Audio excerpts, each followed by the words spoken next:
स्वामी प्रसाद मौर्य ने अचानक समाजवादी पार्टी के राष्ट्रीय महासचिव पद से इस्तीफे का ऐलान करके बड़ा सियासी भूचाल ला दिया है। चर्चा इस बात की हो रही है कि क्या वह समाजवादी पार्टी से भी इस्तीफा देकर अलग होना चाहेंगे। क्या वे भाजपा या बसपा में जाने की सोच विचार कर रही हैं। जी हां, लोकसभा चुनाव नजदीक आ रहा है और समाजवादी पार्टी लगातार चुनावी तैयारियों में जुटी हुई है। लेकिन इस वक्त इंडिया अलायंस लगातार कमजोर पड़ता जा रहा है। तो उस तरफ बहुजन समाज पार्टी अकेले चुनाव लड़ने का ऐलान कर चुकी है मायावती की बसपा, और वहीं भाजपा अपने एनडीए दल को और मजबूत किए जा रही है। स्वामी प्रसाद मौर्य की नाराजगी इस वजह से सामने आई क्योंकि उन्होंने साफ कहा कि वे पार्टी को मजबूत करने के लिए ऐसे कुछ बयान दे रहे थे जिससे पार्टी के साथ कुछ अलग जाति के वोटर्स जुड़ चुके। लेकिन ऐसे में समाजवादी पार्टी ही उनका समर्थन नहीं कर रही थी, जबकि बाहर से उनको धमकियां मिल रही थी कि उनका सिर कलम कर दिया जाएगा, उनको मार दिया जाएगा और इतने करोड़ों का इनाम दिया जाएगा जो मारेगा उन्हें।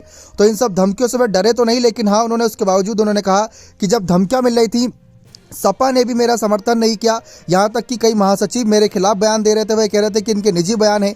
इस बात से स्वामी प्रसाद मौर्य काफी नाराज हो गए।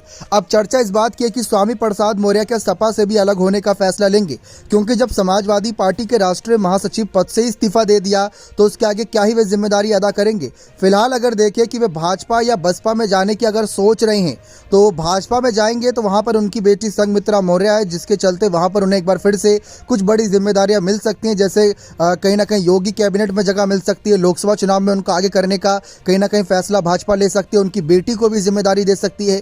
लेकिन अगर बहुजन समाज पार्टी की तरफ जाने की सोचेंगे तो आप सोचिए कि किन हालातों में वे बसपा छोड़ कर आए थे। मायावती के द्वारा लगाए गए आरोप की परिवारवाद को बढ़ावा दे रहे थे। अब परिवारवाद को बढ़ावा ना देते हुए पार्टी और पार्टी के विस्तार को बढ़ावा देना चाह रही हैं। अगर उसी फोकस के साथ जाएंगे तो हो सकता है कि बहुजन समाज पार्टी इन्हें कुछ बड़ी जिम्मेदारियां दे।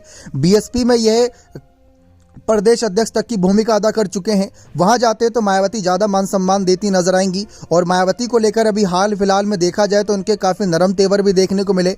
इन्होंने अभी एक बयान भी दिया था कि मायावती मेरी पुरानी नेता रही है, मैं उनके खिलाफ कोई बयानबाजी नहीं करूंगा।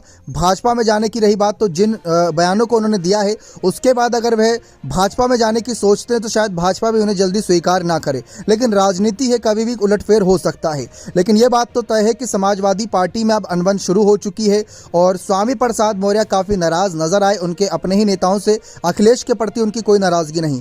लेकिन हाँ, स्वामी प्रसाद मौर्य ने अपने त्याग पत्र में जो राष्ट्रीय महासचिव पद से त्याग पत्र दिया है उसमें उन्होंने एक और बात का जिक्र किया कि वह अभी सपा में ही रहेंगे और सपा में रहकर ही बिना किसी पद के वह अपनी जिम्मेदारी को पूरा करेंगे और सभी जनाधार को जुटाते नजर आएंगे। यानी मायावती की बसपा में जाने का अभी फिलहाल कोई फैसला नहीं है।